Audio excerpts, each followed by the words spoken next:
state your business. I'm here to register as a hunter-warrior. Welcome to Watch Mojo, and today we're looking at sci-fi films that deserve a sequel, but as of writing, have yet to receive one. You're a good man, Cage. I wish I had the chance to know you better. Number 10. Sky Captain and the World of Tomorrow. What is it? It's a mobile airstrip. Dex had a hand in designing it. It's kind of a secret. You can keep a secret. With his feature directorial debut, Cary Conran paid homage to classic serials, pulp magazines, and Golden Age comics. It might have been a throwback, but Sky Captain created a world of its own that was simultaneously retro and futuristic. The film was also ahead of the curve, being one of the first films to fully embrace the idea of a digital backlot. He's really unbelievably creative and has just amazing things going on in his brain.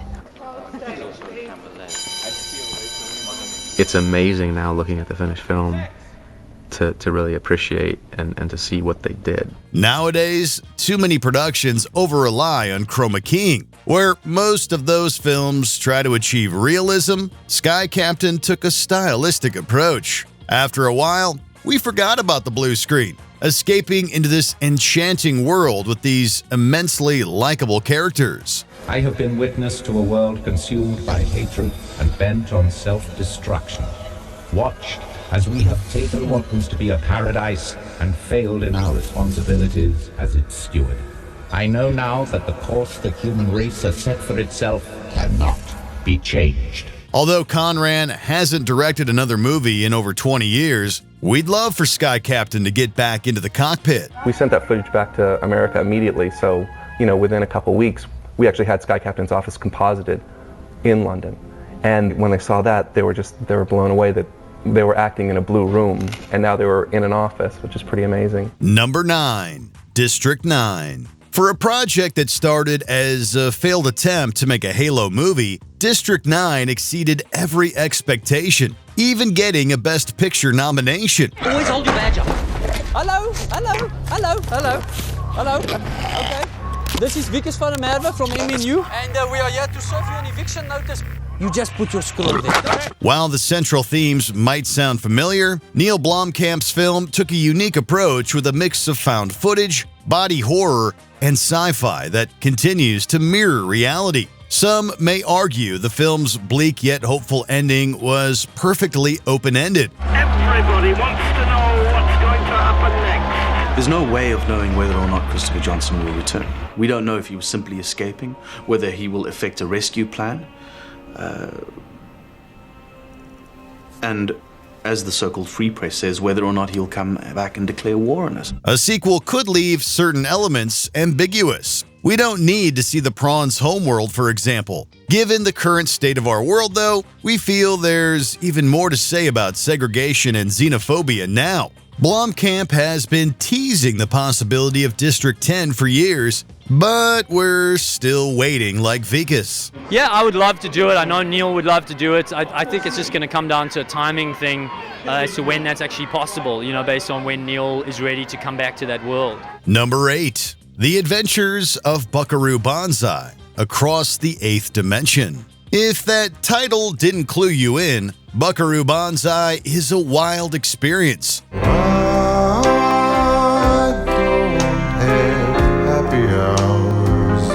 Not everyone will understand what's going on, but when you have Peter Weller singing, John Lithgow at his most extra, and Jeff Goldblum dressed as a cowboy, does that matter? Whether the plot is too smart for normies or completely nonsensical, nobody acts like they're in the cheesy B movie this could have been.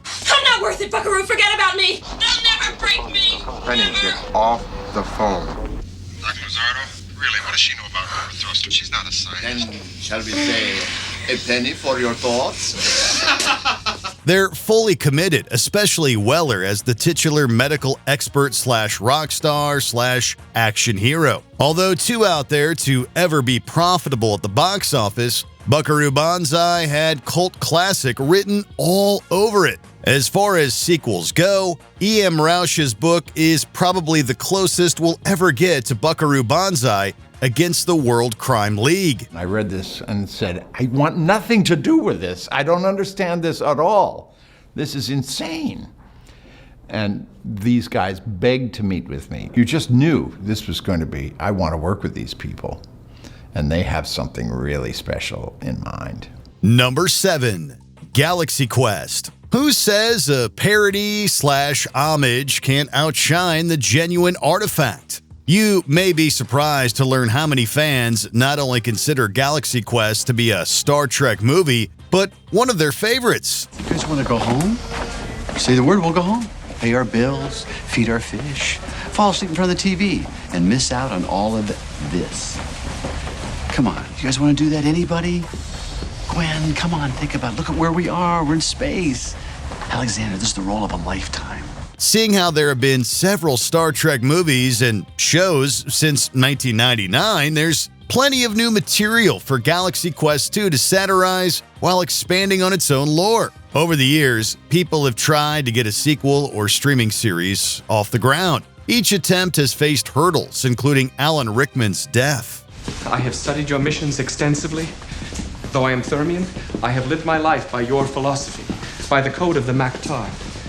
Oh, good. That's very nice. By Grabthar's hammer, Dr. Lazarus. Don't do that. I'm not kidding. I'm sorry, sir. I was only... Just don't. Most recently, Simon Pegg has been attached to a potential Paramount Plus series. Still, we'd love to see the original cast back on the big screen. Rickman's spirit can also live on in a sequel. I get to kiss Sigourney Weaver a lot. That's my romantic interest. We have an old love affair that gets rekindled because I become a hero. We all become heroes in a very unusual way. Number 6. Spaceballs. Spaceballs 2, The Search for More Money. I wonder, will we ever see each other again? Who knows? God willing, we'll all meet again in Spaceballs 2. The Search for More Money. It might have been a throwaway joke in 1987, but between the prequels, sequels, and Disneyfication of Star Wars, there's never been a higher demand for more Spaceballs among its dedicated following. At the same time, a sequel would be tricky to get right. John Candy is no longer with us, and Rick Moranis rarely accepts new projects, although he did voice Dark Helmet in an episode of The Goldbergs. What's this? Nothing. Spaceballs 2. Oh, it's just a little script I'm noodling with. It's stupid. Actually, I'm super proud of it. Read it if you want. I don't care. You know what? I'd love to act it out for you. And so Pizza the Hut says, Dark Helmet wins the intergalactic ski race. And I'm like, you know it. Josh Gad is currently developing a sequel with Mel Brooks attached, but it remains unclear if anything will come of this. Josh just handed in a film script that I think may be the funniest and best thing I've ever worked on. I'm so freaking excited. If a sequel finally happens, there's not only room for more money, but more merchandising as well. Whatever awaits, it's gotta be better than the animated series. I thought that was just an onion ring. Just an onion ring, you pea-brain numbskull. That was the onion ring. Number 5. The Fifth Element. The Sixth Element? Come on, the title is right there. We can't think of another sci-fi adventure quite like this one. The tone is goofy while still taking itself seriously. The story is complex, but the characters are simple, and its vision of the future is vibrant despite possessing a gritty edge. Don't shoot! Don't shoot! Don't shoot! I'm not armed! Although a sequel was rumored at one point, director Luc Besson quickly shot down the idea. The special effect was from another age, and I have to lock my camera for 8 hours, and I couldn't come in the set, and it was really painful, in fact, for me. Even if Besson wanted to produce a follow-up, he'd probably have to finance it himself, with his recent sexual assault scandal inclined to alienate studios and investors. There's also the sad fact that Bruce Willis is retired. Maybe it's for the best that The Fifth Element remains an anomaly, but we'll always wonder what might have been. Multi-pass, she knows it's a multi-pass. Lila Dallas, my wife. We're newlyweds. Just met. You know how it is. Bump into each other, sparks happen. Yeah, she knows it's a multi-pass. Yeah, anyway, we're in love. Number 4. Alita, Battle Angel. As far as live-action adaptations of manga and Japanese animation go, Alita is arguably the gold standard by a wide margin. Robert Rodriguez's film is a visual marvel, but the heroine at its core is what makes the story so involving. We don't belong anywhere except together. You'll always be running. Together. Come with me. Please. Since Alita is brought to life through motion capture, Rosa Salazar can still portray the character even if it takes 10 or 20 years to get the sequel going. The same logic applied to the Avatar franchise. That said, can we please prioritize this for sooner? Rodriguez and James Cameron are keen on continuing Alita's story and hopefully more than one follow-up. So when you walk out of here, the factory won't stop you. This time. I don't need your permission to live. Until Disney commits to an official release date, it will be up to the Alita army to keep the proposed sequel alive. And people are like screaming for the sequel, and the Alita I'm army. screaming for it. I know. Like, what's going on? Why are they leaving? Because Disney bought it and it was a 20th Century Fox thing, and with the merger, Such a shame. it just is what it is. Number 3, Edge of Tomorrow. Come on! The ship is going to explode! What are you doing? Find me when you wake up. Maybe it was because of the advertising, which failed to do the Independence Day meets Groundhog Day premise justice. Maybe it was because of the inspired title, which was retroactively changed on home media, seemingly a trend with Tom Cruise movies. In any case, everyone who watches Edge of Tomorrow says the same thing. This deserved to do better in theaters. And the Omega has the ability to control time. Whenever an alpha is killed, an automatic response is triggered.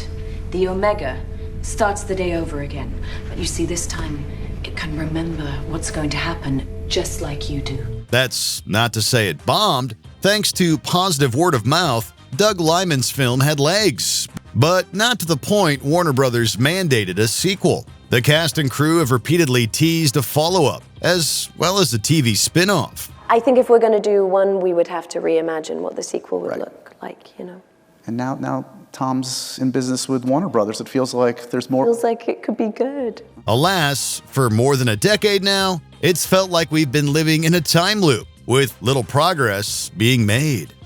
Number 2, Serenity. This is the captain. We have a little problem with our entry sequence, so we may experience some slight turbulence and then explode. You might say that Firefly was like Star Trek for the early 2000s. Both shows had short runs, but passionate fan bases brought their crews to the big screen. Of course, Star Trek got 3 seasons with new movies still being made. Firefly barely received 1 season. Serenity is currently the franchise's only feature release, despite Joss Whedon's hope it could lead to more.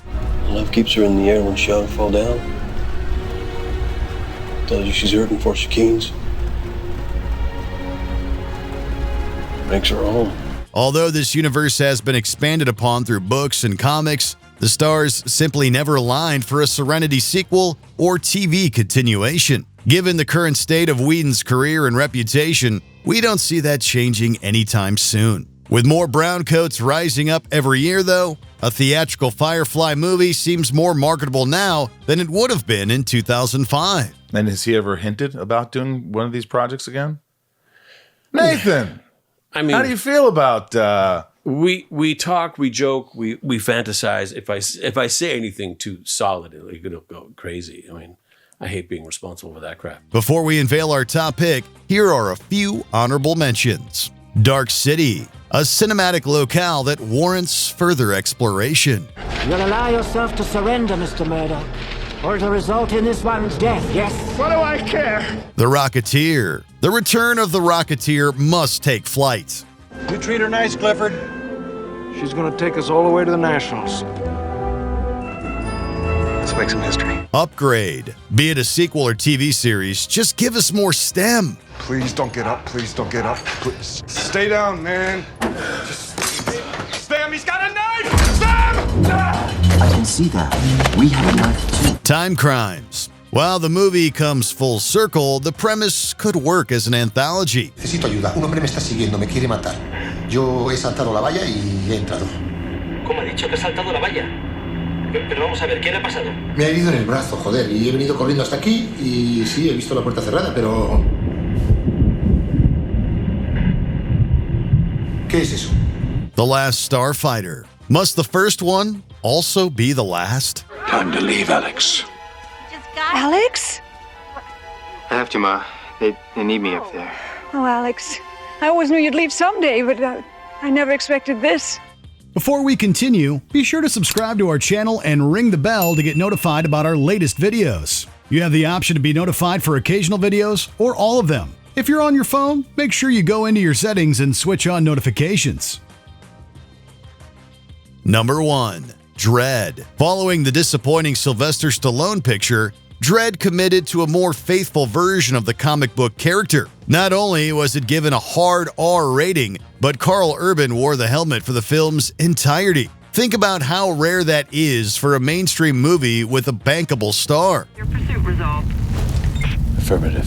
Dredd remains a rarity as we've yet to get a sequel or the TV series that's been suggested. This isn't surprising given the box office returns, but a final judgment hasn't been set in stone. So for Dredd 2, two things need to happen. One, all the distributors from the major territories need to reacquire the film. Two, we need to get a US distributor, Lionsgate or someone else. And that's something I'm not really that concerned about. The biggest problem in the D plus I plus S formula is I. At its previous budget level, Dredd lost almost every distributor money. As the movie's ending reminds us, the past 95 minutes might have been brutal, but they were primarily contained to just one building. There are countless other locations, characters, and crimes in Mega City 1 that can still be explored. 800 million people living in the ruin of the old world and the mega structures of the new one. Only one thing fighting for order in the chaos. Judges. Which sci-fi movie do you want a sequel to? Are there any you think should be left alone? Let us know in the comments. We told Drew I just did not want to make a sequel. I flirted with it for a little bit, just a little bit, to see if I could maybe think of a story, but continuing, I have no intention ever of seeing E.T. anywhere outside of this proscenium. Did you enjoy this video? Check out these other clips from WatchMojo, and be sure to subscribe and ring the bell to be notified about our latest videos.